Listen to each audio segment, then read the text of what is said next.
Olá pessoal, bem-vindos a mais um vídeo. No vídeo de hoje vamos falar sobre o livro O Mágico de Auschwitz, de José Rodrigues dos Santos.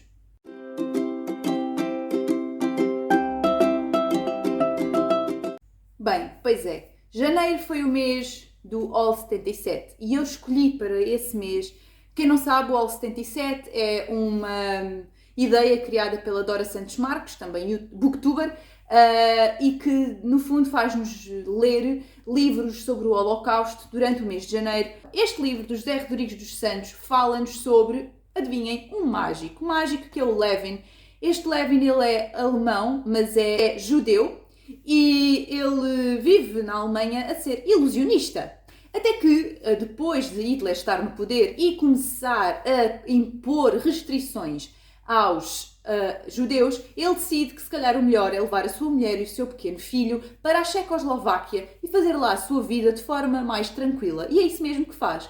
Vai para Praga e vive lá durante algum tempo, continuando a fazer o que sempre fez. Magia. Até que depois Hitler começa em busca do seu chamado espaço vital. Acontece que quando eles começam a falar da invasão e da anexação da Checoslováquia, o mundo inteiro fica simplesmente a ver. Por dois motivos principais. Em primeiro lugar, porque não acreditam que isso vá de facto acontecer. Ou melhor, quer dizer, se anexar a Checoslováquia vai ficar por ali. Também não vai agora querer anexar os territórios todos europeus, não é? Quer dizer, o homem não é assim tão lunático. Portanto, não vale a pena fazermos nada que ele também não vai exagerar naquilo que vai fazer.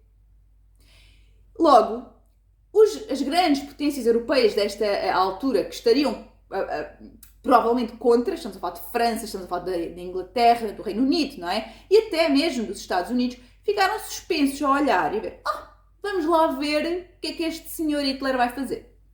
Entretanto, o presidente da Checoslováquia, não querendo um conflito armado e tendo medo das tropas alemãs, diz, venham, não há resistência. E não houve resistência, não houve um soldado checoslovaco na rua. Portanto, as colunas do exército alemão entraram Checoslováquia adentro, tomaram a Checoslováquia sem qualquer tipo de resistência. E Levin está a ver então da janela estas colunas de tropas a chegar e a perceber que a sua vida nunca mais vai ser a mesma.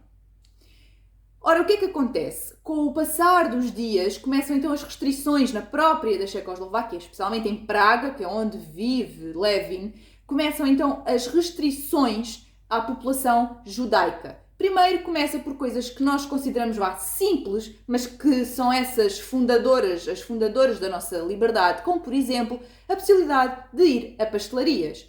Eles começaram a fechar a possibilidade de ir a certas pastelarias aos judeus. Portanto, havia um papelinho que dizia lá, proibido aos judeus. Que se queriam ir, por exemplo, os miúdos judeus deixaram de poder ir para a escola. Os judeus no geral, passaram a ter proibição de passar em certas ruas. Querem passar de A para B? Ok, então, mas vocês têm que ver como é que podem chegar a B. Porque o caminho mais fácil, se calhar, está encerrado aos judeus. Estão a perceber o ridículo desta situação toda, não é? Até que depois Levin começa a ver que os judeus da sua zona estão a ser levados. E, como nós sabemos que nesta época a comunicação social não era o que é hoje em dia e a informação não chegava no momento exato em que as coisas aconteciam, demorou-se muito tempo também a entender o que é que realmente estava a acontecer. E claro que os alemães não diziam a verdade. Então eles diziam que estavam a levar os judeus para uma espécie de bairro, ok? Uma espécie de bairro, ou a cidade, que era mesmo gigante, onde todos os judeus iriam viver livres e felizes, mas só entre eles. Para não haver cá misturas, não é? Cá misturas. É assim, se os judeus aceitavam isto, achavam injusto, mas pensavam, ok, vamos viver todos em comunidade, vamos ter o nosso espaço. E aqui isto foi sendo aceito. Só que a verdade é que de facto existia esse local, mas era um local de passagem, para depois irem para onde? Auschwitz, não é? Aquele era o local onde as pessoas ficavam à espera que o comboio depois os levasse para Auschwitz. Auschwitz, de quem nunca ninguém tinha ouvido falar, de que não se fazia ideia do que é que acontecia, que não faziam ideia que havia fornos crematórios para matar milhões de judeus. E, portanto, estes judeus eram levados nesses comboios até Auschwitz, ainda pensando que estão a ser simplesmente encaminhados para um local novo para viverem. Vão com malas, vão com bens, vão com o que podem levar de trabalho, de uma vida, para chegarem lá e se depararem com a realidade. São prisioneiros e vão todos morrer ali. Bem, por outro lado, temos então o Francisco, porque há duas histórias a acontecer neste livro.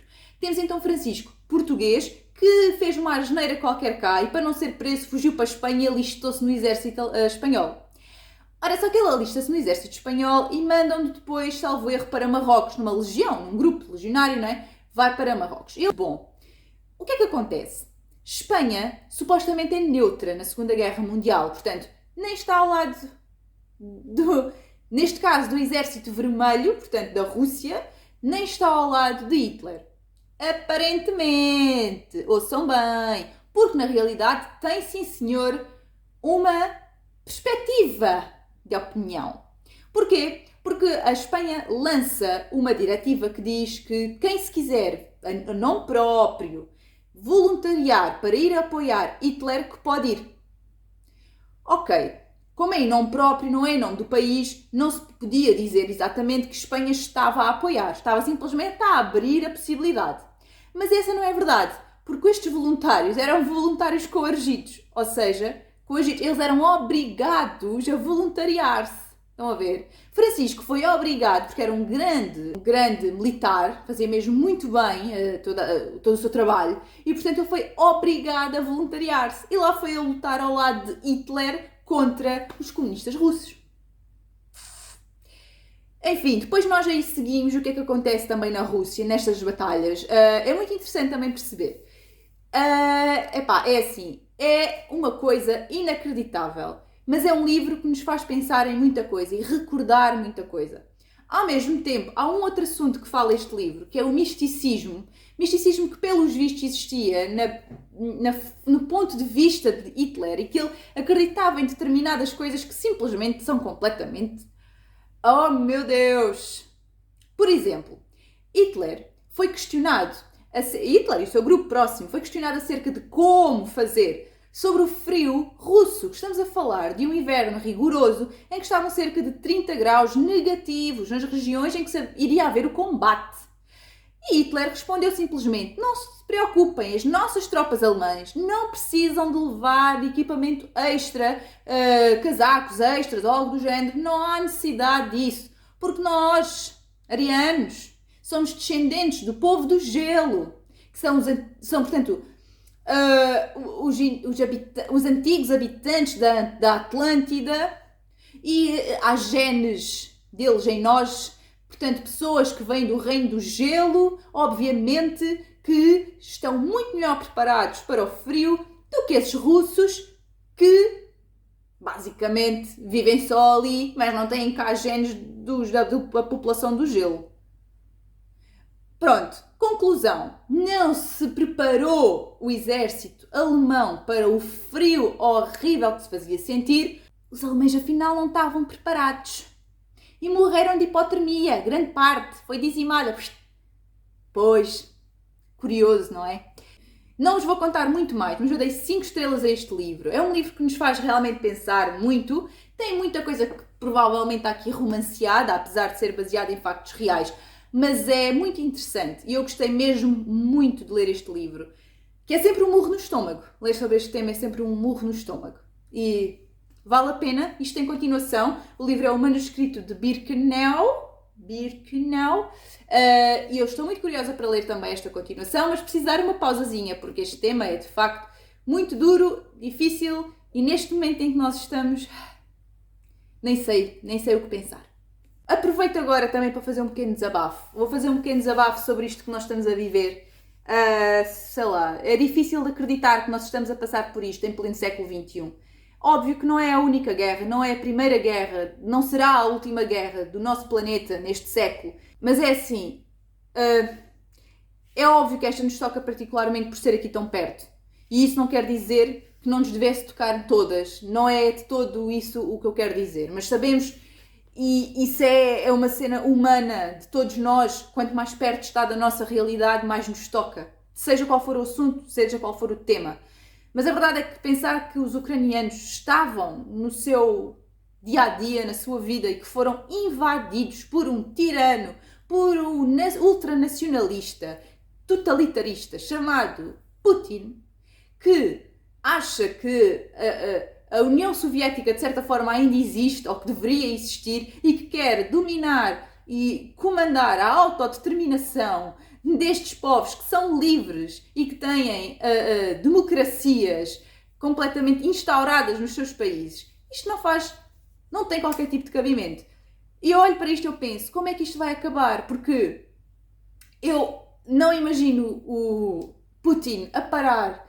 Se ele conseguir vencer a sua guerra naquilo que ele imagina ser a vitória, não é? Se ele conseguir de facto neutralizar a Ucrânia, torná-la impossível de entrar na NATO, desmilitarizá-la, afastá-la do Ocidente e aproximá-la de Moscovo, é assim, na minha opinião, o que vai acontecer com isso tudo é, obviamente, o fim da guerra, e isso é importantíssimo. Mas ao mesmo tempo nós temos de pensar no que é que isso nos pode trazer a médio, ao curto prazo até, que é, será que ele depois quer invadir todos os outros países que, por exemplo, a Suécia, que tem em vista a entrada, ou não, mas a possibilidade de entrar na NATO, para que isso não aconteça, e depois ele pensa, ok, então isto é a minha vida é esta, eu invado os países, meto-lhes medo, consigo o que quer, eles neutralizam-se, vai então um governo fantoche para lá, e no fundo eu fico a comandar tudo outra vez, como uma espécie de Stalin novamente. É assim, eu não sei, mas eu olho para isto e vejo mesmo que é preciso pensar muito bem naquilo que Putin está a fazer, e que mesmo que se consiga a paz que se quer, essa paz não pode ser uma paz mascarada, não pode ser o Zelensky aceitar grande parte das medidas impostas por Moscou, pelo Kremlin, e a Ucrânia perder parte da sua autodeterminação e ficar a Rússia a cantar de galo, porque pensa que se invadir um território e impor o seu medo, simplesmente vai conseguir aquilo que quer, que é de facto acabar com as democracias livres e com autodeterminação no leste europeu. Agora é assim, o que é que eu vejo aqui de possibilidades? Eu já estou a falar há muito tempo, olha, mas deixem-me falar, que eu estou enervada com isto. O que é que vai acontecer? Na minha opinião, isto tem que vir de dentro, estão a perceber? É a única forma que eu estou a ver isto, é tirar o Sr. Putin do poder. E eu sei que há muita gente que diz a dar-lhe um balásio na cabeça. Epá, talvez, mas o que eu estou a querer dizer quando eu digo vir de dentro é os russos saírem em massa, massivamente para a rua, deixar mostrar ao mundo, deixar mostrar aos oligarcas, para todos verem como de facto o povo russo está contra esta invasão, que eles entendem que eles é que vão sofrer. Porque estas sanções todas que estão a ser colocadas, óbvio que provavelmente para o Putin não vão ter assim tanto impacto, mas para o povo, para a população, isto vai ser terrível. Portanto, a população tem que sair para a rua, tem que se manifestar. E depois é o próprio exército que tem de parar, de pôr as armas e dizer não, bater o pé e dizer nós não vamos matar vidas inocentes, crianças. Para quê? Em nome do quê? O que é que nós estamos aqui? Estamos supostamente a desnazificar um país. Mas desnazificar do quê? Como é que se diz que o governante ucraniano é um nazi quando ele é judeu? E é os oligarcas russos, ao verem as suas liberdades e as suas possibilidades económicas, que é isso que vai mexer com eles, obviamente, essa gente é tudo à base do dinheiro. Quando eles começarem a ver que não têm mercados, que não têm onde fazer as suas transações, quando eles perceberem que estão a perder a pique muito do seu dinheiro, aí talvez os próprios oligarcas, que já começaram, mas que seja em grande escala e em grande número, cheguem ao pé de Putin e digam acabou. Esta guerra não tem sentido e estamos a perder muito mais do que vamos ganhar. Por isso, acabou. E eu acho que só aí, quando estas três frentes, a população, o exército e os oligarcas começarem a fazer pressão em Putin, só aí é possível acabar com esta guerra. Olhem, o que eu vos posso dizer é, estou muito preocupada com isto tudo, o meu coração está com a Ucrânia e com todos os povos que são tomados à força, quando na verdade só querem ser livres e viver bem. Pois é, pessoal, e chegamos ao fim deste vídeo que ficou gigante, peço desculpa, mas eu tinha que falar sobre isto, não podia trazer o assunto do mágico de Auschwitz sem me referir ao que está a acontecer no mundo neste momento. Até uma próxima, espero que tenham gostado e obrigada. Adeus!